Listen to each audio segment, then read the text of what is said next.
ಮಕ್ಕಳೇ, ಎಲ್ರಿಗೂ ಬೆಳಗಿನ ಶುಭೋದಯಗಳು. ತಿಂಡಿ ತಿನ್ಬಂದ್ರ? ಎಲ್ಲ ಯಾವ ದೇಶದವ್ರು ನೀವು? ನಾವೆಲ್ಲರೂ ಭಾರತ ದೇಶ. ಭಾರತ ಅನ್ನೋ ಹೆಸರು ಹೇಗ್ ಬಂತು ಹೇಳೋಣ? ಕತೆ ಮೂಲಕ ತಿಳ್ಕೊಳ್ಳೋಣ. ಹೇಳ್ತೀರಾ ಕತೆನ? ಓಕೆ, ನೋಡಿ, ಭಾರತ ಅನ್ನೋ ಹೆಸರು ಈ ಭಾರತ ದೇಶಕ್ಕೆ ಇಂಡಿಯಾ, ಹಿಂದೂಸ್ತಾನ, ಭಾರತ ಅಂತ ಕರಿತೀವಿ. ಇಂಡಿಯಾ ಅನ್ನೋ ಹೆಸರು ಬಂದಿದ್ದು ಸಿಂಧು ನದಿಯಿಂದ. ಸಿಂಧು ನದಿ ಉತ್ತರ ಭಾರತದಲ್ಲಿ ತೋರಿಸ್ತೀವಿ. ಹಿಂದೂಸ್ತಾನ ಅಂತಲೂ ಕರೀತಾರೆ, ಹೌದಲ್ಲ? ಅದೇ ಈ ಭಾರತ ಅನ್ನೋ ಹೆಸರಿಗೆ ಭರತ ಅನ್ನೋ ಹೆಸರನ್ನ ಒಬ್ಬ ರಾಜ ಆಳ್ತಾ ಇದ್ದ, ಪುರಾತನ ಚಕ್ರವರ್ತಿ. ಅವನಿಂದ ಭಾರತ ಅನ್ನೋ ಹೆಸರು ಬಂತು ಅಂತ ಪ್ರತೀತಿ. ವಿಷ್ಣು ಪುರಾಣದಲ್ಲಿ ಇದು ಬರುತ್ತೆ, ಗೊತ್ತಲ್ಲ? ನೋಡಿ, ನಾವು ಪುರೋಹಿತರು ನಮ್ಗೆ ಯಾವ್ದಾದ್ರು ಪೂಜೆ ಮಾಡ್ಬೇಕಾದ್ರೆ ಒಂದು ಸ್ಥಳದ ಬಗ್ಗೆ ಸಂಕಲ್ಪ ಮಾಡ್ತಾರೆ, ಗೊತ್ತಲ್ಲ? ಭರತ ಖಂಡೆ, ಭರತ ವರ್ಷೆ, ದಕ್ಷಿಣ ದಿಗ್ಭಾಗೆ ಅಂತೆಲ್ಲ ಶುರು ಮಾಡ್ತಾರೆ. ಅಂದ್ರೆ ನಾವು ಯಾವ ಪ್ರದೇಶದಲ್ಲಿ ಇದ್ದೀವಿ ಅಂತ. ಅಂದ್ರೆ ಭರತ ವರ್ಷೆ, ಭರತ ಖಂಡೆ, ದಕ್ಷಿಣ ದಿಗ್ಭಾಗೆ ಅಂದ್ರೆ ಭರತ ಖಂಡದ ದಕ್ಷಿಣ ಭೂಭಾಗದಲ್ಲಿರುವ ಪ್ರದೇಶದಲ್ಲಿ ನಾವಿದ್ದೀವಿ ಅಂತ ಒಂದು ಸಂಕಲ್ಪ ಮಾಡ್ತಾರೆ. ಅಂದ್ರೆ ಪ್ರಾಚೀನ ಕಾಲದಿಂದ ಅದೊಂದು ಪ್ರದೇಶ ಇದೆ. ಈ ಭರತ ಅನ್ನೋ ಚಕ್ರವರ್ತಿ ಆಳ್ತಾ ಇದ್ದ ಅಂತ ಹೇಳಿದ್ವಲ್ಲ, ಚಂದ್ರವಂಶದ ಚಕ್ರವರ್ತಿ. ಅದಕ್ಕೊಂದು ಹಿನ್ನೆಲೆಯಾದ ಕಥೆ ಇದೆ. ಭರತ ಅನ್ನೋರು ಬಹಳಷ್ಟು ಜನ ನಾಯಕರಿದ್ದಾರೆ, ಹೌದಲ್ಲ? ಅದರಲ್ಲಿ ಮುಖ್ಯವಾಗಿ ದುಷ್ಯಂತನ ಮಗ ಭರತ ಮುನಿ, ಕೇಳಿದ್ರಲ್ವಾ? ದಶರಥನ ಮಗ ಭರತ, ಕೇಳಿದ್ರಿ? ದಶರಥನಿಗೆ 4 ಜನ ಮಕ್ಕಳು, ರಾಮ, ಲಕ್ಷ್ಮಣ, ಭರತ, ಶತ್ರುಘ್ನ ಅಂತೆಲ್ಲ ಇದೆ. ನಾನು ಭರತ ಬರ್ತಾನೆ. ಇವರೆಲ್ಲರಲ್ಲಿಯೂ ಈ ಭರತ ಯಾರು ಅಂದ್ರೆ ಚಂದ್ರವಂಶದ ಅರಸ ದುಷ್ಯಂತನ ಮಗ ಭರತ ಆಳಿದ, ಭಾರತವನ್ನು ಆಳಿದ, ವಿಶಾಲ ಭಾರತವನ್ನು ಆಳಿದ. ಅದರಿಂದ ಭಾರತ ಅನ್ನೋ ಹೆಸರು ಬಂತು ಅಂತ ಹೇಳ್ತದೆ. ಅದಕ್ಕೆ ಹಿನ್ನೆಲೆ, ಈ ಭರತ ಯಾರು ಅನ್ನೋದಕ್ಕೆ ಹಿನ್ನೆಲೆ ಏನಂದ್ರೆ, ಒಮ್ಮೆ ವಿಶ್ವಾಮಿತ್ರರು ತಪಸ್ಸು ಕೂತ್ಕೊಂಡಿರ್ತಾರೆ. ಒಂದು ದೀರ್ಘಕಾಲ ತಪಸ್ಸು ಕುಳಿತುಕೊಂಡು ಆ ತಪಸ್ಸನ್ನು ಭಂಗ ಮಾಡಬೇಕು ಅಂತೇಳಿ ದೇವತೆಗಳು ಮೇನಕೆಯನ್ನು ಸೃಷ್ಟಿ ಮಾಡಿ ಕಳಿಸ್ತಾರೆ. ದೇವತೆಗಳು ಮೇನಕೆಯನ್ನ ವಿಶ್ವಾಮಿತ್ರರು ಮಾಡ್ತಾ ಇರ್ತಕ್ಕಂತಹ ತಪಸ್ಸನ್ನ ಭಂಗ ಮಾಡೋದಕ್ಕೆ ಕಳಿಸ್ಕೊಡ್ತಾರೆ. ಮೇನಕೆಯ ತುಂಬಾ ಸುಂದರಿ. ಆ ಮೇನಕೆಯ ಪ್ರಯತ್ನದಿಂದಾಗಿ ವಿಶ್ವಾಮಿತ್ರರ ತಪಸ್ಸು ಭಂಗ ಆಗುತ್ತೆ. ಕೊನೆಗೆ ಅವರಿಬ್ಬರ ನಡುವೆ ಒಂದು ವಿವಾಹ ಕೂಡ ಆಗುತ್ತೆ, ಅವ್ರಿಗೊಂದು ಮಗು ಕೂಡ ಆಗುತ್ತೆ. ಆ ಮಗು ಒಂದು ಹೆಣ್ಣು ಮಗು. ಆ ಹೆಣ್ಣು ಮಗುವನ್ನ ಸ್ವಲ್ಪ ಕಾಲ ಅಲ್ಲೇ ಇದ್ದು ಕೊನೆಗೆ ಅವರು ದಾರಿ ಕೊಡ್ತಾರೆ. ಈ ಕಡೆಗೆ ವಿಶ್ವಾಮಿತ್ರರು ಒಂದು ಕಡೆ ಹೋಗ್ತಾರೆ, ಮೇನಕೆ ಮತ್ತೊಂದು ಕಡೆ ಹೋಗಿದ್ರೆ ಆ ಮಗು ಅನಾಥ ಆಗುತ್ತೆ. ಆ ಹೆಣ್ಣು ಮಗುವನ್ನ ಆ ಕಾಡಲ್ಲೇ ಇಟ್ಟಂತ ಶಕುಂತ ಪಕ್ಷಿಗಳು ಜೋಪಾನ ಮಾಡ್ತಾರಂತೆ. ಆ ಶಕುಂತ ಪಕ್ಷಿಗಳು ಜೋಪಾನ ಮಾಡೋದ್ರಿಂದ ಆಕೆಗೆ ಶಕುಂತಲ ಅನ್ನೋ ಹೆಸರು ಕೂಡ ಬಂತು. ಏನೋ ಕೊನೆಗೆ ಕಣ್ವ ಮಹರ್ಷಿಗಳಿಗೆ ಈ ಹೆಣ್ಣು ಮಗು ಈ ವಿಶ್ವಾಮಿತ್ರ ಮತ್ತು ಮೇನಕೆಯರಿಗೆ ಜನಿಸಿದ ಮಗು ಅಂತೇಳಿ ದಿವ್ಯ ಶಕ್ತಿಯಿಂದ ಪತ್ತೆ ಮಾಡ್ಕೋತಾರೆ ದಿವ್ಯ ಜ್ಞಾನಿಗಳು. ಹಾಗಾಗಿ ದಿವ್ಯ ಶಕ್ತಿಯಿಂದ ಪತ್ತೆ ಮಾಡಿದ್ಮೇಲೆ ಆ ಹೆಣ್ಣು ಮಗುವನ್ನು ತಂದು ತಮ್ಮ ಆಶ್ರಮದಲ್ಲಿ ಪೋಷಿಸ್ತಾರೆ. ಯಾರು? ಕಣ್ವ ಮಹರ್ಷಿಗಳು. ಈಗ ಆ ಶಕುಂತಲೆ ಕಣ್ವ ಮಹರ್ಷಿಯ ಬಳಿ ಬೆಳೆದು ದೊಡ್ಡವಳಾಗಿ ಪ್ರಾಪ್ತ ವಯಸ್ಸು ಬರ್ತಾಳೆ. ಹೀಗೆ ಪ್ರಾಪ್ತ ವಯಸ್ಸು ಬಂದಾಗ ಒಮ್ಮೆ ದುಷ್ಯಂತ ಮಹಾರಾಜ, ಈ ಚಂದ್ರವಂಶ ದುಷ್ಯಂತ ಮಹಾರಾಜ ಬೇಟೆಯಾಡಿಕೊಂಡು ಆ ಕಣ್ವ ಮಹರ್ಷಿಗಳ ಮುಂದೆ ಹೋಗ್ಬೇಕಾದ್ರೆ ಈ ಶಕುಂತಲೆ ಕಂಡು ಬೀಳ್ತಾಳೆ. ಅವಳ ಅಪ್ರತಿಮವಾದ ರೂಪಲಾವಣ್ಯಕ್ಕೆ ಮನಸೋದಂತಹ ದುಷ್ಯಂತ ಮಹಾರಾಜ ಅವಳನ್ನ ಗಾಂಧರ್ವ ರೀತಿಯಲ್ಲಿ ವಿವಾಹ ಕೊಡ್ತಾನೆ. ವಿವಾಹ ಆಗಿ ಕೆಲಕಾಲ ಅಲ್ಲೇ ಇದ್ದು ಆನಂತರ ಅಲ್ಲಿಂದ ತೆರಳ್ತಾನೆ. ಆಗ ಶಕುಂತಲೆಯನ್ನ ಕರ್ಕೊಂಡು ಹೋಗಲ್ಲ, ಗೊತ್ತಾಗಲ್ಲ? ಶಕುಂತಲೆಯನ್ನ ಅನಂತರ ಕರ್ಕೊಂಡು ಹೋಗ್ತೀನಿ ಅಂತ ಹೇಳಿ ಹೋಗ್ತಾನೆ. ಆಮೇಲೆ ಮತ್ತೆ ಬಿಡ್ತಾನೆ. ಮರ್ತೋಗೋದಕ್ಕೆ ಬಹುಮುಖ್ಯವಾದ ಕಾರಣ ಏನಂದ್ರೆ, ಈ ಕಣ್ವ ಮಹರ್ಷಿಗಳ ಆಶ್ರಮದಲ್ಲಿ ದುಷ್ಯಂತ ಮಹಾರಾಜನ ಸ್ಮರಣೆಯಲ್ಲಿಯೇ ಕಾಲ ಕಳೀತಾ ಇದ್ದಂತ ಶಕುಂತಲೆಗೆ ದುರ್ವಾಸ ಮುನಿಗಳು ಶಾಪ ಕೊಡ್ತಾರೆ. ನೀನು ಯಾರ ನೆನಪಿನಲ್ಲಿ ಮುಳುಗಿದ್ದೀಯೋ ಅವರು ನಿನಗೆ ಮರೆತು ಹೋಗ್ಲಿ ಅಂತೇಳಿ. ಈ ಶಾಪದ ಹಿನ್ನೆಲೆಯಿಂದ ಆ ದುಷ್ಯಂತ ಬಂದು ಮತ್ತೆ ವಾಪಸ್ ಕರ್ಕೊಂಡು ಹೋಗಲ್ಲ. ಹೀಗೆ ಕಾಲಾನಂತರದ ಗರ್ಭವತಿ ಆದಂತಹ ಶಕುಂತಲೆ ಒಂದು ಗಂಡು ಮಗುವಿಗೆ ಜನ್ಮ ನೀಡ್ತಾರೆ. ಆ ಮಗುವಿಗೆ ಸರ್ವದಮನ ಅಂತ ಹೆಸರಿಡ್ತಾರೆ.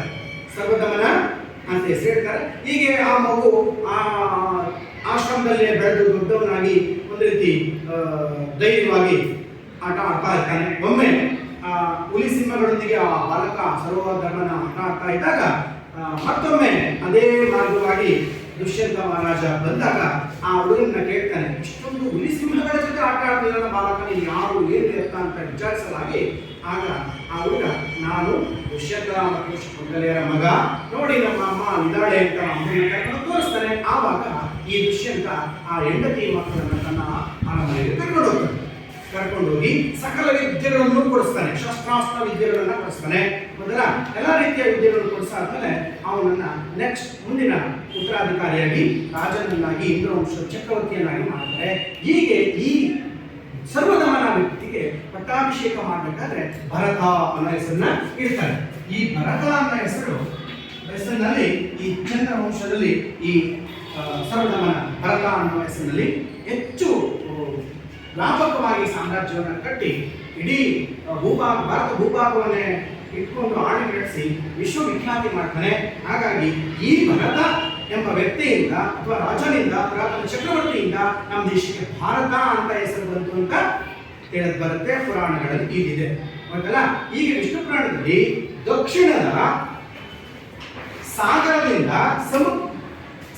ಸಮುದ್ರ ತಳದಿಂದ ಪರ್ವತಗಳವರೆಗೆ ಇರ್ತಕ್ಕಂಥ ಭೂಭಾಗವೇ ಭಾರತ ಅಂತೇಳಿ ಉಲ್ಲೇಖ ಆಗಿದೆ. ಹಾಗಾಗಿ ಈ ಭಾರತ ಅಂತಕ್ಕಂಥ ಹೆಸರು ಹೇಗೆ ಬಂತು ಅನ್ನೋದು ತಿಳಿತಾ ಇದೇ ನಮ್ಮ ಭಾರತ ದೇಶದ ಭೂಪಟ ಗೊತ್ತಾಯ್ತಲ್ಲ. ಈಗ ನಾವು ಈ ದಿನ ಸಮಾಜ ವಿಜ್ಞಾನದಲ್ಲಿ ಅಧ್ಯಾಯ 10 ಭಾರತ ಭೂಗೋಳಶಾಸ್ತ್ರ ವಿಭಾಗದಲ್ಲಿ ಅಧ್ಯಾಯ 10 ಭಾರತದ ಭೌಗೋಳಿಕ ಸ್ಥಾನ ಹಾಗೂ ಅದರ ಪ್ರಾಕೃತಿಕ ಲಕ್ಷಣಗಳ ಬಗ್ಗೆ ತಿಳ್ಕೊಳ್ಳೋಣ. ಅದರಲ್ಲಿ ನಮ್ಮ ದೇಶದ ಹಿರಿಮೆ ಪರಂಪರೆ ಭಾರತ ಎಂಬ ಹೆಸರು ಹೇಗೆ ಬಂತು ಅಂತ ತಿಳ್ಕೊಂಡ್ರಿ. ಕಥೆ ಎಲ್ಲ ಅರ್ಥ ಆಯ್ತಲ್ಲ. ಈ ಕಥೆ ಮುಖಾಂತರ ಭಾರತ ಎಂಬ ಹೆಸರು ಬಂತು. ಭಾರತಕ್ಕೆ ಹಿಂದೂಸ್ತಾನ, ಇಂಡಿಯಾ, ಭರತವರ್ಷ, ಭರತಖಂಡ ಅಂತೆಲ್ಲ ಪ್ರಾಚೀನ ಹೆಸರುಗಳು ಈಗ. ಹೀಗೆ ಈ ಭಾರತ ತುಂಬಾ ಪ್ರಾಚೀನ ಕಾಲದಿಂದ ಕೂಡ ತುಂಬಾ ವೈವಿಧ್ಯತೆಯ ನಾಡು. ವಿವಿಧತೆಯಲ್ಲಿ ಏಕತೆಯನ್ನು ಕಂಡುಕೊಂಡಿದೆ. ಅದಕ್ಕೆ ವೈವಿಧ್ಯಮಯವಾದ ನಾಡು ಅಂತ ಕರೆಯುವುದು. ಭಾರತವನ್ನು ಒಂದು ಉಪಖಂಡ ಅಂತ ಕರೀತಾರೆ. ಕಾರಣ ಏನು? ಭಾರತದಲ್ಲಿರ್ತಕ್ಕಂತಹ ವಿಸ್ತಾರವಾದ ಭೂಭಾಗ, ಅದರಲ್ಲಿರ್ತಕ್ಕಂತಹ ಸ್ವಾಭಾವಿಕ ಸನ್ನಿವೇಶಗಳು, ವಾಯುಗುಣ, ಮಳೆ ಹಂಚಿಕೆ, ಜನರ ವೈವಿಧ್ಯತೆ ಮತ್ತು ಭೌಗೋಳಿಕ ಲಕ್ಷಣಗಳನ್ನು ಗಮನಿಸಿದಾಗ ಒಂದು ಖಂಡದಲ್ಲಿರಬಹುದಾದ ಎಲ್ಲ ಲಕ್ಷಣಗಳನ್ನು ನಾವು ಕಾಣ್ತೇವೆ. ಖಂಡ ಅಂದ್ರೆ ವಿಶಾಲವಾದ ಭೂಭಾಗ. ಗೊತ್ತಿದೆ ನಮಗೆ ಎಷ್ಟು ಖಂಡಗಳಿದೆ ಪ್ರಪಂಚದಲ್ಲಿ? 7 ಖಂಡಗಳಿದೆ. ಯಾರು ಹೇಳ್ತೀರಾ? ಹೇಳಿ, ಯಾರೊಬ್ರು ಹೇಳಿ. ಯಾರು ಹೇಳ್ತೀರಿ? ಏಷ್ಯಾ ಖಂಡ, ಆಫ್ರಿಕಾ ಖಂಡ, ಆಸ್ಟ್ರೇಲಿಯಾ ಖಂಡ, ಸೌತ್ ಅಮೆರಿಕ, ನಾರ್ತ್ ಅಮೆರಿಕಾ, ಹಾಗೆ ಯುರೋಪ್ ಮತ್ತು ಅಂಟಾರ್ಟಿಕಾ. ಯಾಕೆ ಇದನ್ನೇ ಬರುತ್ತೆ ಅಂದ್ರೆ ಇಂಗ್ಲಿಷ್ ನಲ್ಲಿ ಬರೆಯುವಾಗ ಎಲ್ಲವೂ ಎ ಇಂದಲೇ ಶುರುವಾಗ್ತದೆ. ಏಷ್ಯಾ, ಆಫ್ರಿಕಾ, ಅದೇ ತರ ಆಸ್ಟ್ರೇಲಿಯಾ, ಅದೇ ತರ ಆಸ್ಟ್ರೇಲಿಯಾ, ಆಫ್ರಿಕಾ, ಏಷ್ಯಾ, ಅಂಟಾರ್ಕ್ಟಿಕ್, ಮತ್ತೆ ಅದೇ ತರ ನಾರ್ತ್ ಅಮೆರಿಕಾ ಮತ್ತು ಸೌತ್ ಅಮೆರಿಕಾ, ಹಾಗೆ ಯುರೋಪ್. ನೆನ್ಪಿಟ್ಕೊಳ್ಳೋಕೆ ಬಹಳ ಈಸಿ ಮಕ್ಕಳು. ಎ ಇಂದ ಬಂದು ಒಂದು ಮಾತ್ರ ಇ ಬರುತ್ತೆ. ಇದರಲ್ಲಿ ಭಾರತ ಎಲ್ಲಿದೆ? ಭಾರತವು ಏಷ್ಯಾ ಖಂಡದಲ್ಲಿದೆ. ಗೊತ್ತಲ್ಲ. ಈಗ ಭಾರತದ ಸ್ಥಾನ, ಈಗ ನಿಮ್ಗೆ ಗೊತ್ತಾಯ್ತು ವೈವಿಧ್ಯತೆ ಅಂತ. ಭಾರತದಲ್ಲಿ ವಿವಿಧ ವಾಯುಗುಣ, ವಿವಿಧ ಬೇರೆ ಬೇರೆ ಪ್ರದೇಶದಲ್ಲಿ ಬೇರೆ ಬೇರೆ ವಾಯುಗುಣ ಇದೆ. ಭಾರತದಲ್ಲಿ ಮಾನ್ಸೂನ್ ಮಾದರಿ ವಾಯುಗುಣ ಇದೆ.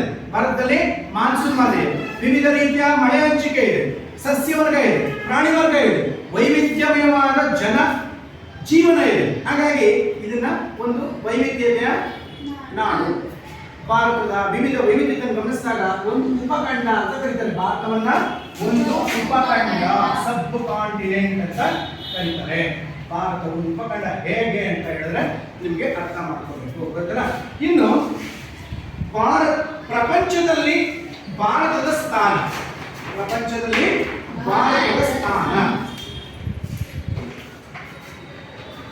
ಯಾರಾದ್ರೂ ಒಬ್ಬರು ಬಂದು ಇದು ಪ್ರಪಂಚದ ಭೂಪಟ, ಇದರಲ್ಲಿ ಭಾರತದ ಸ್ಥಾನ ಗೊತ್ತಿಸ್ಬೇಕು. ಭಾರತ ಎಲ್ಲಿದೆ ಗೊತ್ತಿಸ್ಬೇಕು.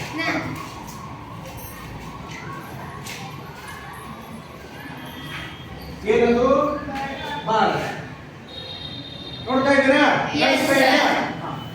ಏಷ್ಯಾ ಖಂಡದ ದಕ್ಷಿಣ ಭಾಗದಲ್ಲಿ ನೋಡಿ, ಏಷ್ಯಾ ಖಂಡದ ದಕ್ಷಿಣ ಭಾಗದಲ್ಲಿರ್ತಕ್ಕಂತಹ ಒಂದು ಪರ್ಯಾಯ ದ್ವೀಪ. ಪರ್ಯಾಯ ದ್ವೀಪ ಅಂದ್ರೆ ಏನು? ಯಾರು ಹೇಳ್ತೀರಿ ಪರ್ಯಾಯ ದ್ವೀಪ ಅಂದ್ರೆ ಏನು? ಹೇಳಿ ಯಾರು? ಪರ್ಯಾಯ ದ್ವೀಪ ಅಂದ್ರೆ ಕಮಲ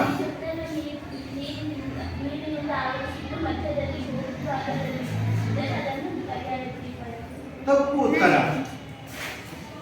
ಮೂರು ಭಾಗ ಭೂಮಿಯಿಂದ ಆವರಿಸಿದ್ದು, ಒಂದು ಭಾಗ ಮಾತ್ರ ಜಲದಿಂದ ಆವರಿಸಿದ್ದರೆ ಅದನ್ನು ಪರ್ಯಾಯ ದ್ವೀಪ. ಸ್ವಲ್ಪ ಸರಿ ಮಾಡೋಣ. ಸರಿನೇ ಉತ್ತರ ಆಯ್ತಾ? ಮೂರು ಕಡೆ ನೀರಿನಿಂದ ಆವೃತವಾಗಿದ್ದು ನೋಡಿ, ಮೂರು ಕಡೆ ನೀರಿನಿಂದ ಅಡಿ. ಒಂದ್ ಕಡೆ ಭಾರತ ಬಲಭಾಗದಲ್ಲಿದೆ ಬಂಗಾಳ ಕೊಲ್ಲಿ, ಭಾರತದ ಪಶ್ಚಿಮಕ್ಕೆ ಅರಬ್ಬಿ ಸಮುದ್ರ, ಅದೇ ದಕ್ಷಿಣಕ್ಕೆ ಸಾಗರ. ಹಾಗಾಗಿ ಮೂರು ಕಡೆ ನೀರಿನಿಂದ ಆವೃತವಾಗಿದ್ದು, ಮೂರು ಕಡೆ ನೀರಿನಿಂದ ಆವೃತವಾಗಿದ್ದು ನೋಡಿ, ಬಂಗಾಳ ಕೊಲ್ಲಿ ಇದೆ, ಇಲ್ಲಿ ಅರಬ್ಬಿ ಸಮುದ್ರ ಇದೆ, ಹಿಂದೂ ಮಹಾಸಾಗರ ಇದೆ. ಮೂರು ಕಡೆ ನೀರಿನಿಂದ ಆವೃತವಾಗಿದ್ದು ಒಂದು ಕಡೆ ಭೂಭಾಗದಿಂದ ಚಾಚಿಕೊಂಡಿದ್ರೆ ಅದನ್ನ ಪರ್ಯಾಯ ದ್ವೀಪ ಅಂತ ಕರೀತಾರೆ. ಸಿಂಧು ನೀರು ಹೇಳಿದ್ದು ದ್ವೀಪ, ಸುತ್ತಲೂ ನೀರಿದ್ದು ಮಧ್ಯ ಭೂಮಿ ಇದ್ರೆ ಅದು ದ್ವೀಪ. ಉದಾಹರಣೆಗೆ ನೋಡಿ, ಶ್ರೀಲಂಕಾ ಇದೆ ನೋಡಿ, ನಮ್ಮ ದೇಶದ ನೆರೆಯ ರಾಷ್ಟ್ರ ಶ್ರೀಲಂಕಾ, ಇದು ದ್ವೀಪ. ಆಸ್ಟ್ರೇಲಿಯಾ ಕೂಡ ದ್ವೀಪ, ಸುತ್ತಲೂ ನೀರಿದೆ, ಮಧ್ಯ ಭೂಮಿ. ಹಾಗಾಗಿ ಪರ್ಯಾಯ ದ್ವೀಪಕ್ಕೂ ವ್ಯತ್ಯಾಸ ತಿಳ್ಕೊಳ್ರಿ, ಹೌದಲ್ವಾ? ಹಾಗಾಗಿ ಭಾರತ ಒಂದು ಭಾರತ ಒಂದು ಪರ್ಯಾಯ ದ್ವೀಪ. ಇನ್ನು ಭಾರತದ ಸ್ಥಾನ ಏನು? ಭಾರತದ ಸ್ಥಾನ ಅಂದ್ರೆ ಜಗತ್ತಿನ ಭೂಪಟದಲ್ಲಿ ಭಾರತ ಎಲ್ಲಿದೆ ಹೇಳಿದ್ರಿ ಈಗಾಗಲೇ? ಏಷ್ಯಾ ಖಂಡದ ದಕ್ಷಿಣ ಭಾಗದಲ್ಲಿದೆ. ಏಷ್ಯಾ ಖಂಡದ ದಕ್ಷಿಣ ಭಾಗದಲ್ಲಿದೆ. ಭೂಮಿಯನ್ನ ಎರಡು ಗೋಳಗಳಾಗಿ ವಿಂಗಡಿಸ್ತೀವಿ. ಉತ್ತರ ಅರ್ಧಗೋಳ, ದಕ್ಷಿಣ ಅರ್ಧಗೋಳ. ನೋಡಿ, ಸಮಭಾಜಕ ವೃತ್ತ ರೇಖೆಯಿಂದ ಉತ್ತರಕ್ಕಿರುವ ಭಾಗವನ್ನ ಉತ್ತರಾರ್ಧಗೋಳ ಅಂದು, ಸಮಭಾಜಕ ವೃತ್ತ ರೇಖೆಯಿಂದ ದಕ್ಷಿಣಕ್ಕಿರುವ ಭಾಗವನ್ನ ದಕ್ಷಿಣ ಅರ್ಧಗೋಳ ಅಂತ ಹೇಳ್ತೀವಿ, ಹೌದಾ? ಹಾಗಾಗಿ ಭಾರತವು ಸಂಪೂರ್ಣವಾಗಿ ಯಾವ ಗೋಳದಲ್ಲಿದೆ? ಭಾರತವು ಸಂಪೂರ್ಣವಾಗಿ ಅರ್ಥದಲ್ಲ. ಹಾಗಾಗಿ ಉತ್ತರಾರ್ಧಗೋಳದಲ್ಲಿದೆ, ಏಷ್ಯಾ ಖಂಡದ ದಕ್ಷಿಣ ಭಾಗದಲ್ಲಿದೆ. ಭಾರತವು ಏಷ್ಯಾ ಖಂಡದ ದಕ್ಷಿಣ ಭಾಗದಲ್ಲಿರುವ ಒಂದು ಹೀಗಾಗಿ ಭಾರತವು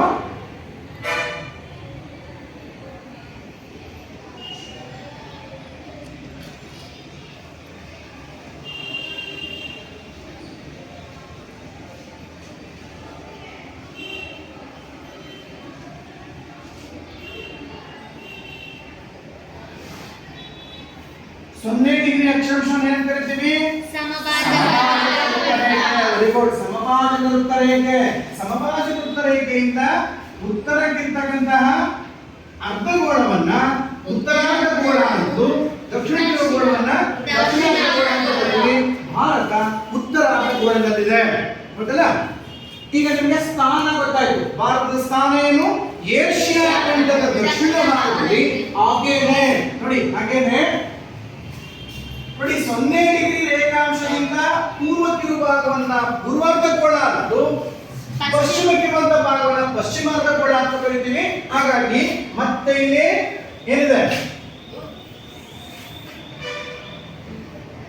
ಇದು 0 ಡಿಗ್ರಿ ರೇಖಾಂಶ ಅಲ್ವಲ್ಲ. ಹಾಗಾಗಿ 0 ಡಿಗ್ರಿ ರೇಖಾಂಶದಿಂದ ಪೂರ್ವಕ್ಕಿರುವ ಭಾಗವನ್ನ ಪೂರ್ವಾರ್ಧಗೋಳ ಅನ್ನೋದು, ಪಶ್ಚಿಮಕ್ಕಿರುವ ಭಾಗವನ್ನ ಪಶ್ಚಿಮಾರ್ಧಗೋಳ ಅಂತ ಕರೀತೀವಿ.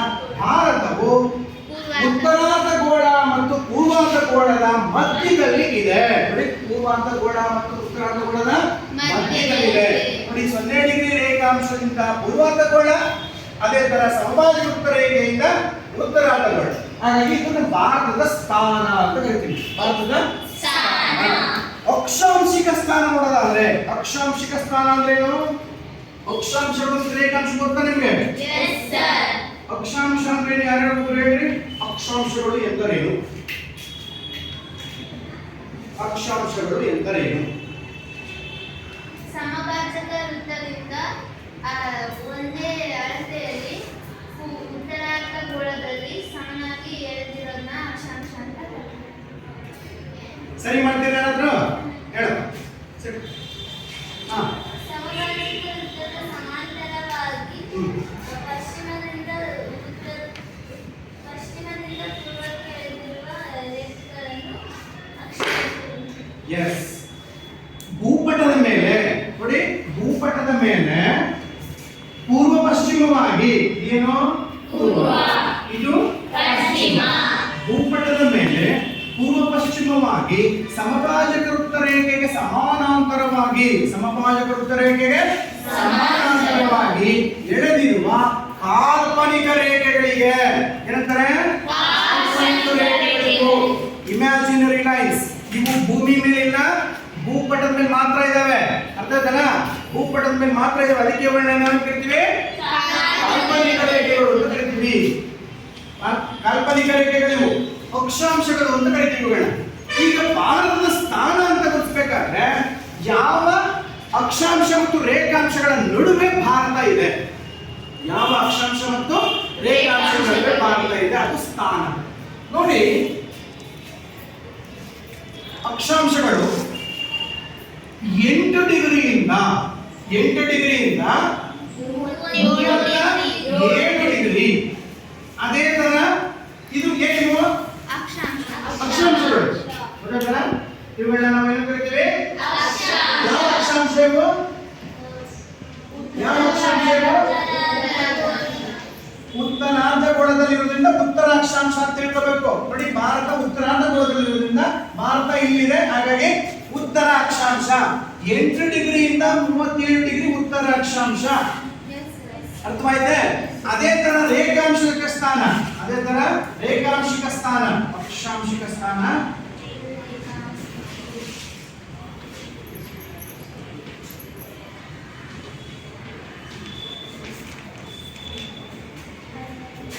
ಅರವತ್ತೇಳು ಡಿಗ್ರಿಯಿಂದ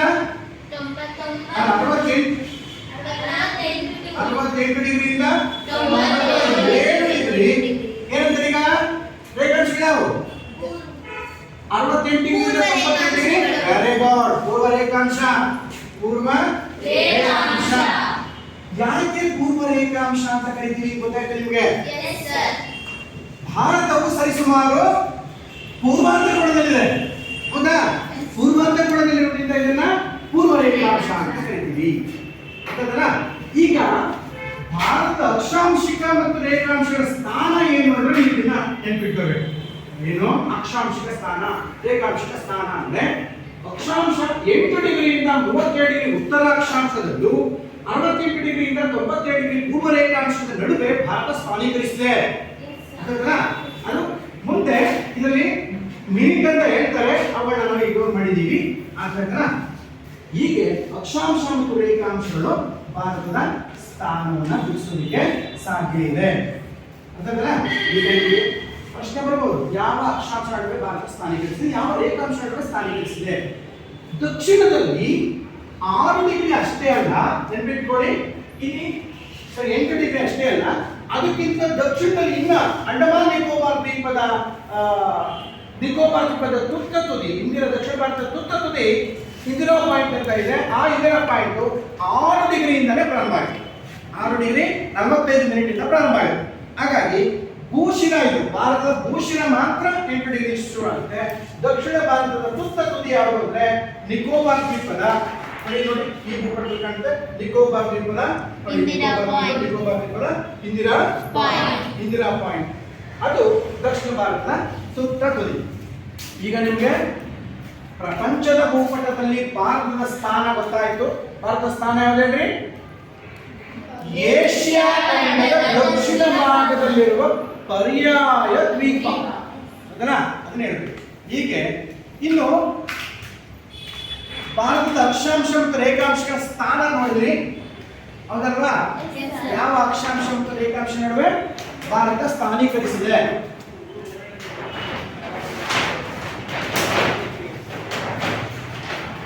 ನೆಕ್ಸ್ಟ್ ಇಲ್ಲಿ ದ್ವೀಪಗಳು ಈ ಕಡೆ ಬಂಗಾಳ ಕೊಲ್ಲಿಯಲ್ಲಿ ಅಂಡಮಾನ್ ಮತ್ತು ನಿಕೋಬಾರ್ ದ್ವೀಪಗಳಿದ್ದಾವೆ. ಅದೇ ತರ ಆದಿ ಸಮುದ್ರ ಶಾಖೆಯಲ್ಲೂ ಕೂಡ ಲಕ್ಷದ್ವೀಪಗಳಿದ್ದಾವೆ. ಇವೆಲ್ಲವೂ ಭಾರತದ ವ್ಯಾಪ್ತಿಗೆ ಒಳಪಡ್ತಕ್ಕಂಥ ದ್ವೀಪಗಳು. ಈಗ ನೀವು ಇಲ್ಲಿ ಅರ್ಥ ಮಾಡ್ಕೋಬೇಕು, ದಕ್ಷಿಣ ಭಾರತದ ತುತ್ತ ತುದಿ ಯಾವುದು ಅಂದ್ರೆ ನಿಕೋಬಾರ್ ದ್ವೀಪದ ತುತ್ತ ತುದಿ ಇಂದಿರಾ ಪಾಯಿಂಟ್. ಇದೇ ತರಹ ಉತ್ತರ ಭಾರತದ ತುತ್ತ ತುದಿ ಇಂದಿರಾ ಕೋಲ್. ಇದು ಈಗ ಲಡಾಖ್ ಪ್ರಸ್ಥಭೂಮಿಯ ತುತ್ತ ತುದಿ. ಇದೀಗ ಜಮ್ಮು ಕಾಶ್ಮೀರವನ್ನ 2 ಕೇಂದ್ರಾಡಳಿತ ಪ್ರದೇಶಗಳನ್ನ ಮಾಡಲಾಗಿದೆ. ಅದರಲ್ಲಿ ಲಡಾಖ್ ಪ್ರಸ್ಥಭೂಮಿಯ ತುತ್ತ ತುದಿ ಪಾಯಿಂಟ್ ಅನ್ನ ಇಂದಿರಾ ಕೋಲ್ ಅಂತ ಹೇಳ್ತಾರೆ. ಇವು ಪರೀಕ್ಷಾ ದೃಷ್ಟಿ ತುಂಬಾ ಮುಖ್ಯ, ನೆನಪಿಟ್ಕೊಳ್ಳಿ. ದಕ್ಷಿಣ ಭಾರತದ ತುತ್ತ ತುದಿ ನಿಕೋಬಾರ್ ದ್ವೀಪದ ಇಂದಿರಾ ಪಾಯಿಂಟ್, ಉತ್ತರ ಭಾರತದ ತುತ್ತ ತುದಿ ಇಂದಿರಾ ಕೋಲ್. ಅದೇ ತರ ಪಶ್ಚಿಮಕ್ಕೆ ಬಂದಿದೆ ದಕ್ಷಿಣ ತುದಿ. ಪಶ್ಚಿಮದ ಗುಜರಾತ್ ನಲ್ಲಿ ಗುಹರ್ ಮಠ ಅಂತ ಸ್ಥಳ ಇದೆ, ಗುಹರ್ ಮೋತಿ ಅಂತ ಕರೀತಾರೆ. ಇದು ಗುಹರ್ ಮೋತಿ, ಇದು ಪಶ್ಚಿಮದ ತುತ್ತ ತುದಿ. ಪೂರ್ವದಲ್ಲಿ ಅರುಣಾಚಲ ಪ್ರದೇಶ ತುತ್ತ ತುದಿ ಕಿಬಿತು ಅಂತ ಹೇಳಿ ಕರೀತಾರೆ. ಈ 4 ಪೂರ್ವ ಮತ್ತು ಪಶ್ಚಿಮದ ತುತ್ತ ತುದಿಗಳು. ಹೌದಾ? ಇದಿಷ್ಟು ಏನು ಭಾರತದ ಸ್ಥಾನ. ಇನ್ನು ವಿಸ್ತೀರ್ಣಕ್ಕೆ ಬರೋಣ. ಭಾರತ ವಿಸ್ತೀರ್ಣ 32,87,263 ಚದರ ಕಿಲೋಮೀಟರ್. ಇದರ 32,87,263 ಚದರ ಕಿಲೋಮೀಟರ್ ವಿಸ್ತೀರ್ಣವನ್ನ ಭಾರತ ಹೊಂದಿದೆ. ನೆನಪಿಟ್ಕೊಳ್ಳಿ, ಇದು ವಿಸ್ತೀರ್ಣದ ದೃಷ್ಟಿಯಿಂದ 7ನೇ ದೊಡ್ಡ ರಾಷ್ಟ್ರ. ವಿಸ್ತೀರ್ಣದ ದೃಷ್ಟಿಯಿಂದ 7ನೇ ದೊಡ್ಡ ರಾಷ್ಟ್ರ. ಜನಸಂಖ್ಯೆ ದೃಷ್ಟಿಯಿಂದ 2ನೇ ದೊಡ್ಡ ರಾಷ್ಟ್ರ. ಸರಿಸುಮಾರು 2011ರ ಜನಗಣತಿ ಪ್ರಕಾರ ಭಾರತ ಜನಸಂಖ್ಯೆ 121 ಕೋಟಿ ಎಷ್ಟಿತ್ತು. ಈಗ ಭಾರತ ಜನಸಂಖ್ಯೆ ಅಂದಾಜು 135 ಕೋಟಿಗೂ ಮೀರಿದೆ. ಚೀನಾ ಮತ್ತು ಭಾರತಗಳು ಸರಿಸುಮಾರು ಸಮನಾಗಿ ಈಗ ಜನಸಂಖ್ಯೆಯನ್ನು ಹಂಚಿಕೊಂಡಿದ್ದೇವೆ, ಅಂದ್ರೆ ಜನಸಂಖ್ಯೆಯನ್ನು ಹೆಚ್ಚಿಸಿಕೊಂಡಿವೆ. ಮುಂದಿನ ದಿನಗಳಲ್ಲಿ ಭಾರತವೇ ಹೆಚ್ಚಾಗಬಹುದು, ಗೊತ್ತಿಲ್ಲ. ಹಾಗಾಗಿ ಜನಸಂಖ್ಯಾ ದೃಷ್ಟಿಯಿಂದ 2ನೇ ಸ್ಥಾನದಲ್ಲೇ ಇದೆ ಅಂತ ಅನ್ಕೊಂಡಿದ್ದೀವಿ. ವಿಸ್ತೀರ್ಣದ ದೃಷ್ಟಿಯಿಂದ 7ನೇ ದೊಡ್ಡ ರಾಷ್ಟ್ರ. ಹಾಗಾದ್ರೆ ಉಳಿದ 6 ರಾಷ್ಟ್ರಗಳು ಯಾವ್ಯಾವುದು ಅಂದ್ರೆ ವಿಸ್ತೀರ್ಣದ ದೃಷ್ಟಿಯಿಂದ ಭಾರತ ಎಷ್ಟನೇ ದೊಡ್ಡ ರಾಷ್ಟ್ರ? 7ನೇ ದೊಡ್ಡ ರಾಷ್ಟ್ರ. ನೋಡ್ತಾ ಹೋಗೋಣ. ಮೊದಲನೇ ಸ್ಥಾನದಲ್ಲಿ ರಷ್ಯಾ. ನೋಡ್ತಾ ಇದ್ದೀರಿ, ತುಂಬಾ ದೊಡ್ಡದಾದ ವಿಸ್ತೀರ್ಣವನ್ನ ಹೊಂದಿರತಕ್ಕಂಥ ರಾಷ್ಟ್ರ ರಷ್ಯಾ. 2ನೇ ಸ್ಥಾನದಲ್ಲಿ ಕೆನಡಾ. ಈ ಪಿಂಕ್ ಕಲರ್ ಏನ್ ಕಾಣ್ತಾ ಇದೆ, ಇದೆಲ್ಲ ಕೆನಡಾ ದೇಶ. 1 ರಷ್ಯಾ, 2 ಕೆನಡಾ, 3 ಚೈನಾ. ನೋಡ್ತಾ ಇದ್ದೀರಾ? 3 ಚೈನಾ, 4 ಅಮೆರಿಕ ಸಂಯುಕ್ತ ಸಂಸ್ಥಾನ. ನೋಡ್ತಾ ಇದ್ದೀರಿ? 4. 5ನೇದು ಬ್ರೆಜಿಲ್, 6ನೇದು ಆಸ್ಟ್ರೇಲಿಯಾ, 7ನೇದು ಭಾರತ. ಗೊತ್ತಾಯ್ತಲ್ಲ? ಅಥವಾ 5ನೇ ಸ್ಥಾನದಲ್ಲಿ ಆಸ್ಟ್ರೇಲಿಯಾ ಬರುತ್ತೆ, 6ನೇ ಸ್ಥಾನದಲ್ಲಿ ಬ್ರೆಜಿಲ್, 7ನೇ ಸ್ಥಾನದಲ್ಲಿ ಭಾರತ. ರಿಮೈಂಡ್ ಮಾಡ್ತೀನಿ, ರಷ್ಯಾ ಮೊದಲನೇ ಸ್ಥಾನ, ಕೆನಡಾ 2ನೇ ಸ್ಥಾನ, ಚೈನಾ 3ನೇ ಸ್ಥಾನ, ಅಮೆರಿಕ ಸಂಯುಕ್ತ ಸಂಸ್ಥಾನ 4ನೇ ಸ್ಥಾನ, ಆಸ್ಟ್ರೇಲಿಯಾ 5ನೇ ಸ್ಥಾನ, ಬ್ರೆಜಿಲ್ 6ನೇ ಸ್ಥಾನ, ಭಾರತ 7ನೇ ಸ್ಥಾನ. ಇದು ವಿಸ್ತೀರ್ಣದ ದೃಷ್ಟಿಯಿಂದ ಭಾರತ 7ನೇ ಸ್ಥಾನ. ಭಾರತದ ವಿಸ್ತೀರ್ಣ ಹೇಳಮ್ಮ, ಭಾರತ ವಿಸ್ತೀರ್ಣ ಎಷ್ಟು? ಲಕ್ಷದ 87,263 ಚದರ ಕಿಲೋಮೀಟರ್ ಅಂತ ಹೇಳ್ಬೇಕು. ಯಾವಾಗಲೂ ವಿಸ್ತೀರ್ಣನ ಚದರ ಕಿಲೋಮೀಟರ್ ಹೇಳ್ಬೇಕು. ಬರೋದಲ್ಲ ಹೀಗೆ ಭಾರತ ವಿಸ್ತೀರ್ಣ ತಿಳಿತು ನಿಮಗೆ. ಭಾರತ ಎಷ್ಟು ರಾಷ್ಟ್ರ? 2.4ರಷ್ಟು ಭೂಮಿಯಿಂದ ಇಟ್ಕೊಂಡಿದೆ. ಇದು ಪ್ರಪಂಚದ ಭೂಕ್ಷೇತ್ರದಲ್ಲಿ ಭಾರತದ ಭೂಕ್ಷೇತ್ರ 2.4ರಷ್ಟಿದೆ. ಹೌದಲ್ಲ? ಹೀಗೆ ಭಾರತ ತನ್ನದೇ ಆದ ವೈಶಿಷ್ಟ್ಯಗಳನ್ನ ಒಳಗೊಂಡಿದೆ. ಇನ್ನು ಭಾರತಕ್ಕೆ ಅದರದೇ ಆದ ಭೂ ಮತ್ತು ಜಲಮೇರೆಗಳಿವೆ. ಭೂ ಮತ್ತು ಜಲಮೇರೆಗಳು. ಭೂಮೇರೆ ಅಂದ್ರೆ ಏನು? ಭೂಮಿಯಿಂದ ಸುತ್ತುವರೆದಿರ್ತಕ್ಕಂಥ ಪ್ರದೇಶ. ಹೌದಲ್ಲ? ಭೂಮೇರೆ ಭೂಮಿಯಿಂದ ಸುತ್ತುವರೆದಂತ ಪ್ರದೇಶ. ಅದೇ ತರ ಜಲಮೇರೆಗಳು ಇದೆ. ಭೂಮೇರೆ ಮತ್ತು ಜಲಮೇರೆ. ಭಾರತದ ಭೂಮೇರೆ ಗಮನಿಸಿದಾಗ ನಮಗೆ ನೋಡಿ ಇಲ್ಲಿಂದ ಶುರು ಆಗುತ್ತೆ. ಗುಜರಾತ್, ಕಚ್, ಕಾರಿ ಪ್ರದೇಶದಿಂದ ಶುರುವಾಗಿ ನೋಡಿ ಈ ಭಾಗ ಇಲ್ಲೇನಿದೆ ಪಾಕಿಸ್ತಾನ, ಆಫ್ಘಾನಿಸ್ತಾನ ನೋಡಿ ಇಲ್ಲಿಂದ ಶುರುವಾಗಿ ಈ ಕಡೆ ಹಿಮಾಲಯ ಪರ್ವತ ಶ್ರೇಣಿ, ಮತ್ತೆ ಈ ಕಡೆ ಭೂತಾನ್ನ ಗಡಿ ಭಾಗ, ಈ ಮುಂದುವರೆಗೆ ಅರುಣಾಚಲ ಪ್ರದೇಶ, ಇದೆಲ್ಲವೂ ಇಲ್ಲಿವರೆಗೆ ಸುಮಾರು 15,200 ಕಿಲೋಮೀಟರ್ ಭೂಗಡಿಯನ್ನು ಭಾರತ ಹೊಂದಿದೆ. ಭಾರತದ ಭೂಗಡಿಯ ಉದ್ದವೆಷ್ಟು? 15,200 ಕಿಲೋಮೀಟರ್. ಇದು ಭೂಗಡಿ. ಭೂ ಅಂದ್ರೆ ಭೂಭಾಗದೊಂದಿಗೆ ಗಡಿ ಹಂಚಿಕೊಂಡಿರ್ತಕ್ಕಂಥ ಉದ್ದ. ಭಾರತದ ಭೂಗಡಿಯ ಉದ್ದ 15,200 ಕಿಲೋಮೀಟರ್. ಅದೇ ತರ ಜಲಗಡಿಯ ಉದ್ದ, ಜಲಗಡಿ ನೋಡಿ, ಜಲಗಡಿಯ ಉದ್ದ 6,100 ಕಿಲೋಮೀಟರ್. ದ್ವೀಪಗಳನ್ನು ಹೊರತುಪಡಿಸಿ ನೋಡಿ ಇದು ಗುಜರಾತ್, ಕಚ್, ಕ್ಯಾಂಬೆ ಪ್ರದೇಶದಿಂದ ಶುರು ಮಾಡಿ ಈ ಕಡೆ ಮಹಾರಾಷ್ಟ್ರ, ಗೋವಾ, ಕರ್ನಾಟಕ, ಕೇರಳ, ತಮಿಳುನಾಡು, ಆಂಧ್ರ ಪ್ರದೇಶ, ಒಡಿಶಾ, ಪಶ್ಚಿಮ ಬಂಗಾಳ ಇವೆಲ್ಲವೂ ಜಲಗಡಿಯನ್ನ ಹೊಂದಿರತಕ್ಕಂಥ ರಾಜ್ಯಗಳು. ಇವಿಷ್ಟನ್ನು ನೋಡಿದಾಗ ಇಷ್ಟು ದೂರ ಏನಿದೆ ಅದು ಜಲಗಡಿಯ ಉದ್ದ 6,100 ಕಿಲೋಮೀಟರ್. ದ್ವೀಪಗಳಿದಾವೆ ನಮ್ಮಲ್ಲಿ ನೋಡಿ 247 ದ್ವೀಪಗಳಿದೆ. ಭಾರತದ ವ್ಯಾಪ್ತಿಗೆ ಸೇರಿರ್ತಕ್ಕಂಥವು 247 ದ್ವೀಪಗಳಿದೆ. ಆ 247 ದ್ವೀಪಗಳಲ್ಲಿ 43 ದ್ವೀಪಗಳು ಲಕ್ಷದ್ವೀಪಗಳಿದ್ದಾವೆ. ಹೌದಲ್ಲ? ಇನ್ನು ಉಳಿದವು ಬಂಗಾಳಕೊಲ್ಲಿ ಇದ್ದಾವೆ, ಅಂಡಮಾನ್ ನಿಕೋಬಾರ್ ದ್ವೀಪದ ಗುಚ್ಚ ಚಿಕ್ಕ ದ್ವೀಪಗಳಿದ್ದಾವೆ. ಹಾಗಾಗಿ ಅವುಗಳನ್ನು ಸೇರಿಸಿದ್ರೆ ಗಡಿ ಪ್ರದೇಶ ಎಷ್ಟಿದೆ ಅಂದ್ರೆ 7,516.5 ಕಿಲೋಮೀಟರ್. ಒಂದು ವೇಳೆ 7,516.5 ಕಿಲೋಮೀಟರ್ ಯಾವುದು ದ್ವೀಪಗಳನ್ನು ಸೇರಿಸಿದ್ರೆ 7,516.5 ಕಿಲೋಮೀಟರ್ ಆಗುತ್ತೆ ಜಲಗಡಿಯ ಉದ್ದ. ದ್ವೀಪಗಳನ್ನು ಹೊರತುಪಡಿಸಿದ್ರೆ 6,100 ಕಿಲೋಮೀಟರ್. ಇದಿಷ್ಟು ಭೂಗಡಿ ಮತ್ತು ಜಲಗಡಿ ಅಥವಾ ಜಲಮೇರೆಗಳು ಅಂತ ಕರಿತೀವಿ. ಜಲಮೇರೆಗಳು ಅಥವಾ ಗಡಿಗಳು. ಗಡಿ ಅಂದ್ರೆ ಒಂದು ರಾಷ್ಟ್ರ ಮತ್ತೊಂದು ರಾಷ್ಟ್ರದ ನಡುವಿನ ಗಡಿ, ಎಲ್ಲೆ, ಬಾರ್ಡರ್ ಅಂತೀವಲ್ಲ. ಹಾಗಾಗಿ ಭೂಗಡಿನೂ ಇದೆ, ಜಲಗಡಿನೂ ಭಾರತ ಹೊಂದಿದೆ. ಈ ಎರಡೂ ಗಡಿಗಳ ಪ್ರದೇಶಗಳು ಕೂಡ ನಮ್ಮ ದೇಶದ ಸೈನಿಕರು ಗಡಿ ಕಾಯ್ತಾ ಇದ್ದಾರೆ, ಪಹರೆ ಇದ್ದಾರೆ. ಹೌದಲ್ಲ? ಹಾಗಾಗಿ ಸೈನಿಕರಿಗೆ ಯಾಕೆ ನಾವು ಬೆಲೆ ಕೊಡಬೇಕು ಅಂದ್ರೆ, ಗೌರವಿಸಬೇಕು ಅಂದ್ರೆ ನಮ್ಮ ದೇಶವನ್ನ ಭೂಗಡಿ ಮತ್ತು ಜಲಗಡಿ ಉದ್ದಕ್ಕೂ ರಕ್ಷಣೆ ಮಾಡ್ತಾ ಇದ್ದಾರೆ. ಹೌದಲ್ಲ?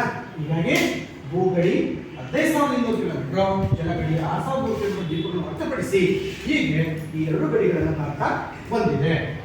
ಭೂಗಡಿ ಮತ್ತು ಮೇರೆ ಅಥವಾ ಜಲಮೇರೆಗಳು. ಮತ್ತೆ ಇನ್ನು ಮುಂದುವರೆದು ಭಾರತದ ನೆರೆಯ ರಾಷ್ಟ್ರಗಳು. ನೆರೆಯ ಅಂದ್ರೆ ಅಕ್ಕಪಕ್ಕದ, ನೆರೆಹೊರೆಯ ಅಕ್ಕಪಕ್ಕದ ರಾಷ್ಟ್ರಗಳು. ಇಲ್ಲಿ ಭೂಪಟ್ಟಲ್ಲಿ ನೋಡೋಣ. ಭಾರತದ ವಾಯುವ್ಯದಲ್ಲಿ ನೋಡಿ, ವಾಯುವ್ಯ ದಿಕ್ಕು ನಿಮ್ಗೆ ಗೊತ್ತು. ವಾಯುವ್ಯ ದಿಕ್ಕು ಗೊತ್ತಲ್ವಾ? ಪೂರ್ವ, ಪಶ್ಚಿಮ, ಉತ್ತರ, ದಕ್ಷಿಣ. ಯಾರಾದ್ರೂ ಒಬ್ಬರು ಬಂದು ಗುರುತಿಸ್ತೀರಾ ದಿಕ್ಕುಗಳನ್ನ? ಯಾರಾದ್ರೂ ಒಬ್ಬರು ಬನ್ನಿ ಬೇಗ. ಒಬ್ರು ಬಾರಮ್ಮ, ಸಿದ್ದು ಬಾರ. ದಿಕ್ಕುಗಳನ್ನ ಗುರುತಿಸೋಣ. ತಗೋ.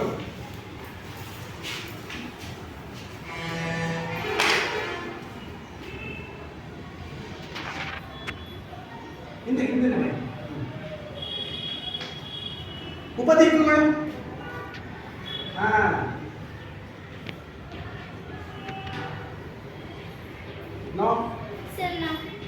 ವೇಟ್ ತಪ್ಪು ಭಾರತ ನೀನು ಸರಿ ಮಾಡ ಇಲ್ಲಿ ಬಿಡ ನೀನು ಸರಿ ಮಾಡಮ್ಮ ನೋಡಿ ಏನ್ ತಪ್ಪಾಗಿದೆಯೋ ಸ್ವಲ್ಪ ಸರ್ಕಲ್ ನೋಡಿ ಏನ್ ತಪ್ಪಾಗಿದೆ ಅಂತ ಸರಿ ಮಾಡಮ್ಮ ತಗೋ ಬೆಸ್ಟ್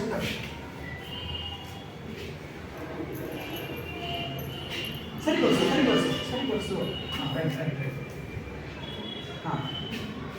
ಸರಿನಾ ಈಗ ನೋಡಿ ಭೂಪಟದ ಎದುರಾಗಿ ನಾವು ನಿಂತಾಗ ಅಥವಾ ನಮ್ಮೆದುರಿಗೆ ಭೂಪಟ ಬಂದಾಗ ನಮ್ಮ ಬಲಗೈ ಪೂರ್ವ ಆಗಿರುತ್ತೆ.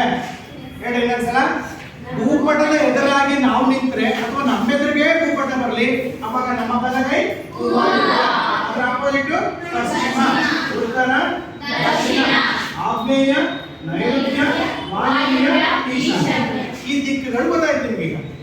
ಈ ದಿಕ್ಕುಗಳನ್ನು ಆಧರಿಸಿ ಭಾರತದ ವಾಯುವ್ಯ ದಿಕ್ಕಿನಲ್ಲಿ ನೋಡಿ, ಭಾರತದ ವಾಯುವ್ಯ ದಿಕ್ಕಿನಲ್ಲಿ ಪಾಕಿಸ್ತಾನ ಮತ್ತು ಅಫ್ಘಾನಿಸ್ತಾನಗಳಿದ್ದಾವೆ. ಭಾರತದ ವಾಯುವ್ಯ ದಿಕ್ಕಿನಲ್ಲಿ ಪಾಕಿಸ್ತಾನ ದೇಶ ಇದೆ ಮತ್ತು ಅಫ್ಘಾನಿಸ್ತಾನ ದೇಶ ಇದೆ. ಇವು ನಮ್ಮ ದೇಶಗಳೊಂದಿಗೆ ಭೂಗಡಿಯನ್ನು ಹಂಚಿಕೊಂಡಿವೆ. ಅರ್ಥ ಮಾಡ್ಕೊಳ್ಳಿ, ಗಡಿಯನ್ನು ಹಂಚಿಕೊಂಡಿವೆ ಅಂದ್ರೆ ಇದರ ನೆಕ್ಸ್ಟ್ ಬಾರ್ಡರ್ ಪಾಕಿಸ್ತಾನ, ಇದರ ನೆಕ್ಸ್ಟ್ ಬಾರ್ಡರ್ ಅಫ್ಘಾನಿಸ್ತಾನ. ಅದೇ ತರಹ ನೇಪಾಳ, ಅರ್ಥ ಇದ್ದೀರಾ? ಇದೇ ನೇಪಾಳ. ಈ ನೇಪಾಳ ಕೂಡ ಭಾರತದ ನೆರೆ ರಾಷ್ಟ್ರವೂ ಹೌದು, ಗಡಿಯನ್ನು ಹಂಚಿಕೊಂಡಿರ್ತಕ್ಕಂಥ ರಾಷ್ಟ್ರ ಕೂಡ ಹೌದು. ಅದು ಬಿಟ್ರೆ ಚೀನಾ, ತಿಳ್ಕೊಳ್ಳಿ, ಚೀನಾ ಇದಿಷ್ಟು ವಿಸ್ತಾರವಾದ ದೊಡ್ಡ ರಾಷ್ಟ್ರ ಚೀನಾ. ಅದೇ ತರಹ ಭೂತಾನ್, ನೋಡ್ತಾ ಇದ್ದೀರಾ? ಈ ಭೂತಾನ ರಾಷ್ಟ್ರ ನಮ್ಮ ದೇಶದ ಭೂಗಡಿಯನ್ನು ಹಂಚಿಕೊಂಡಿರ್ತಕ್ಕಂಥ ರಾಷ್ಟ್ರ. ಇನ್ನು ಅದು ಬಿಟ್ರೆ ಬಾಂಗ್ಲಾದೇಶ ನೋಡಿ, ಉತ್ತರಕ್ಕೆ ನೇಪಾಳ, ಚೀನಾ ಮತ್ತು ಭೂತಾನ್ಗಳಿವೆ. ಪೂರ್ವಕ್ಕೆ ಬಾಂಗ್ಲಾದೇಶ ಮತ್ತು ಮಯನ್ಮಾರ್, ಏನಂತೀವಿ? ಮಯನ್ಮಾರ್. ಈ ರಾಷ್ಟ್ರಗಳು ಭಾರತದ ಪೂರ್ವಕ್ಕೆ ಇರತಕ್ಕಂಥ ನೆರೆಯ ರಾಷ್ಟ್ರಗಳು. ಅದೇ ರೀತಿ ದಕ್ಷಿಣಕ್ಕೆ ನೋಡಿ, ಶ್ರೀಲಂಕಾ ಇದೆ, ನೋಡ್ತಾ ಇದ್ದೀರಾ? ಅದೇ ರೀತಿ ಇದು ಯಾವ ದಿಕ್ಕಿದೋ? ನಲ್ಲಿ ಈ ದ್ವೀಪಗಳಿದಾವೆ, ಮಾಲ್ಡೀವ್ಸ್ ಅಂತ, ನೋಡ್ತಾ ಇದ್ದೀರಾ ಇಲ್ಲಿ? ಮಾಲ್ಡೀವ್ಸ್. ಈ ಮಾಲ್ಡೀವ್ಸ್ ದ್ವೀಪಗಳು ಕೂಡ ನಮ್ಮ ನೆರೆಯ ರಾಷ್ಟ್ರಗಳ ಪಟ್ಟಿಗೆ ಸೇರ್ತಾವೆ. ಶ್ರೀಲಂಕಾ ಮತ್ತು ಮಾಲ್ಡೀವ್ಸ್ಗಳು ಗಡಿಯನ್ನು ಹಂಚಿಕೊಂಡಿಲ್ಲ. ನೆನಪಿರಲಿ, ಭಾರತ ಮತ್ತು ಶ್ರೀಲಂಕಾ ನಡುವೆ ಜಲಭಾಗ ಇದೆ. ಮನ್ನಾರ್, ಕಾರಿ ಮತ್ತು ಪಾಕ್ ಜಲಸಂಧಿಯಿಂದ ಇದಾವೆ, ಅರ್ಥದಲ್ಲ? ಹಾಗಾಗಿ ಇವುಗಳು ಒಟ್ಟು ಗಡಿಯನ್ನು ಹಂಚಿಕೊಂಡಿರ್ತಕ್ಕಂಥ ರಾಷ್ಟ್ರಗಳು ಪಾಕಿಸ್ತಾನ, ಅಫ್ಘಾನಿಸ್ತಾನ, ಚೀನಾ, ನೇಪಾಳ, ಭೂತಾನ್, ಬಾಂಗ್ಲಾ ಮತ್ತು ಮಯನ್ಮಾರ್. ಇವುಗಳು ಮಾತ್ರ ಗಡಿಯನ್ನ ಹಂಚಿಕೊಂಡಿವೆ. ಗೊತ್ತಲ್ಲ? ನೆರೆ ರಾಷ್ಟ್ರಗಳ ಪಟ್ಟಿಗೆ ಬಂದಾಗ ಶ್ರೀಲಂಕಾ ಕೂಡ ನೆರೆಯ ರಾಷ್ಟ್ರನೇ, ಮಾಲ್ಡೀವ್ಸ್ ದ್ವೀಪನು ಕೂಡ ನೆರೆಯ ರಾಷ್ಟ್ರಗಳು. ಗೊತ್ತಲ್ಲ? ಭಾರತ ಮತ್ತು ಅದರ ನೆರೆಯ ರಾಷ್ಟ್ರಗಳು. ಕಲ್ಪನೆ ಬಂತಾ? ಈಗ ನಿಮ್ಗೆ ಏನೋ ಡೌಟ್ಸ್ ಇದೆಯಾ ಇದರಲ್ಲಿ? ಹೇಳಿ, ನಾನು ಪ್ರಶ್ನೆ ಕೇಳ್ತೀನಿ ಮತ್ತೆ ಕೇಳ.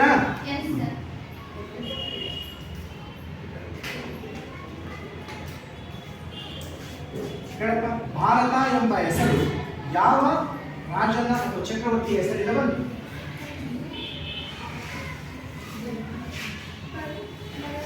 ಸರಿ ಹೇಳು. ಭರತ. ಹೇಳಿ, ಭರತ ಅನ್ನುವ ಪುರಾತನ ಚಕ್ರವರ್ತಿಯಿಂದ ಭಾರತ ಅನ್ನೋ ಹೆಸರು ಬಂದಿದೆ. ರೈಟ್. ನೆಕ್ಸ್ಟ್, ಭಾರತವನ್ನು ಡ್ಯಾಶ್ ಎಂದು ಕರೆಯುವರು. ಯಾರು ಹೇಳ್ತೀರಿ? ಯಾವ ಖಂಡ ಅಂತ ಹೇಳ್ತಾರೆ? ನೋ, ಭರತ ಖಂಡ ಮೊದಲು ಇತ್ತು. ಭಾರತವನ್ನ ಹೇಳಪ್ಪ. ಭಾರತವನ್ನು ಏಷ್ಯಾ ಖಂಡದ ಪರ್ಯಾಯ ದ್ವೀಪ ಅಂತ ಕರೀತಾರೆ, ಉಪಖಂಡ ಅಂತಲೂ ಕರೀತಾರೆ. ಗೊತ್ತಲ್ಲ? ಭಾರತವನ್ನು ಏಷ್ಯಾ ಖಂಡದ ಪರ್ಯಾಯ ದ್ವೀಪ ಅಂತ ಕರೀತಾರೆ. ಗೊತ್ತಲ್ಲ? ಈಗ ನೆರೆ ರಾಷ್ಟ್ರಗಳ ಬಗ್ಗೆ ಗೊತ್ತಾಯ್ತಲ್ಲ ನಿಮ್ಗೆ? ಯಾರಾದ್ರೂ ಒಬ್ಬರು ಬಂದು, ಯಾರಾದ್ರೂ ಬನ್ನಿ ಬಂದ್ರ ಬನ್ನಿ.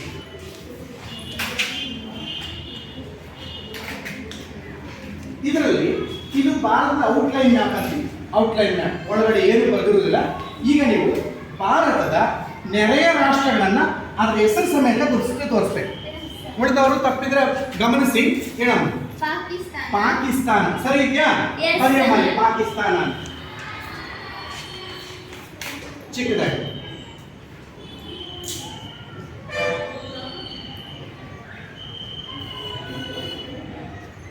Right, very good. ಕ್ಲಾಪ್ ಹಾಕಿ ಒಂದು. ಅಫ್ಘಾನಿಸ್ತಾನ. ಆಫ್ಘಾನಿಸ್ತಾನ, ಶಾರ್ಟ್ ಆಗಿ ಬರಿ. ಆಫ್ಘಾನಿಸ್ತಾನ. ಮೇಲೆ ಮೇಲೆ. ರೈಟ್, ಆಫ್ಘಾನಿಸ್ತಾನ. ನೆಕ್ಸ್ಟ್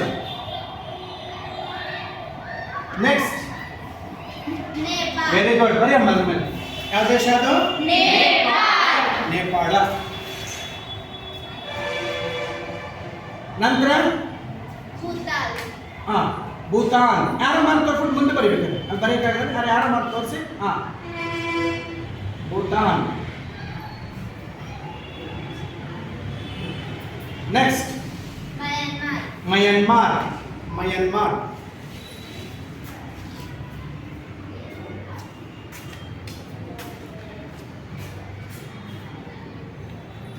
ನೆಕ್ಸ್ಟ್ ಇನ್ನೇನಿದೆ? ಯಾರ ಮಾರ್ಕ್ ಹೇಳಿಯಪ್ಪ ಅಲ್ಲಿ? ಬಾಂಗ್ಲಾದೇಶ್. ಹೇಳ್ರಮ್ಮ. ಬಾಂಗ್ಲಾದೇಶ. ಮತ್ತೊಂದು ಶ್ರೀಲಂಕಾ. ರೈಟ್. ಅದೇ ತರ ಮತ್ತೆ ಯಾವ್ದು ಬಿಟ್ಟೆ? ಮತ್ತೆ ಯಾವ್ದು ಬಿಟ್ಟಪ್ಪ? ಟಿಬೆಟ್. No, China. ಅಲ್ಲೇ ಯಾರ ಮಾರ್ಕ್ ತೋರಿಸ, ಅಲ್ಲೇ ಒಂದ್ ಕಡೆ. ಅಲ್ಲೇ ಬರೀ.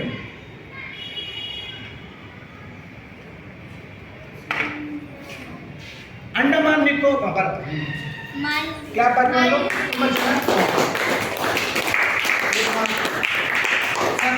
ನಿಮ್ಮ ಸ್ನೇಹಿತೆ ಚೆನ್ನಾಗಿ ನೆರೆಯ ರಾಷ್ಟ್ರಗಳನ್ನು ಗುರುತಿಸಿದ್ದಾರೆ. ಇನ್ನೊಬ್ರು ಬನ್ನಿ, ಯಾರಾದರೂ ಒಬ್ರು, ನಿಮ್ಮಲ್ಲಿ ಯಾರಾದರೂ ಒಬ್ರು ಬನ್ನಿ.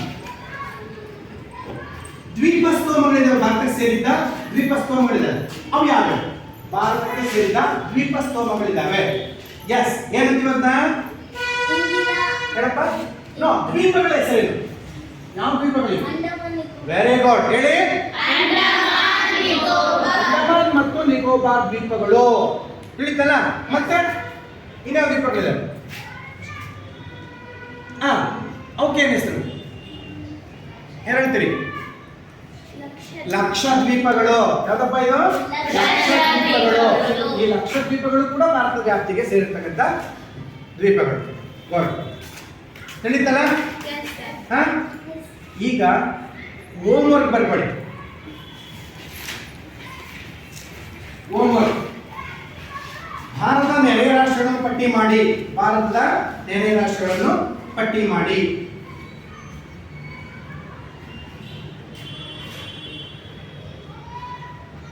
Next question. ಭಾರತವನ್ನು ಒಂದು ಉಪಖಂಡ ಎಂದು ಕರೆಯಲು ಕಾರಣವೇನು? ಭಾರತವನ್ನು ಒಂದು ಉಪಖಂಡ ಎನ್ನಲು ಕಾರಣಗಳೇನು? ಭಾರತವನ್ನು ಒಂದು ಉಪಖಂಡ ಎಂದು ಕರೆಯಲು ಕಾರಣಗಳೇನು?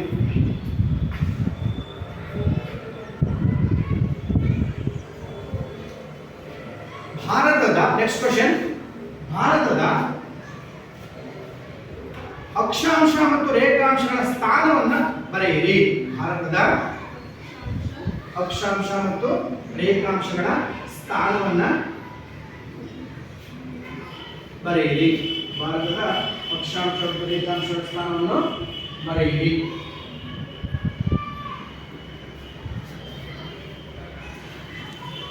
Next question. ಭಾರತದ ಭೂಪಟ ರಚಿಸಿ. ನೀವೇ ಮನೆಯಲ್ಲಿ ನಕ್ಷೆ ಹಾಕಬೇಕು. ಭಾರತದ ಭೂಪಟ ರಚಿಸಿ. ನೆರೆಯ ರಾಷ್ಟ್ರಗಳನ್ನು ಗುರುತಿಸಿ. ನೆರೆಯ ರಾಷ್ಟ್ರಗಳನ್ನು ಗುರುತಿಸಿ.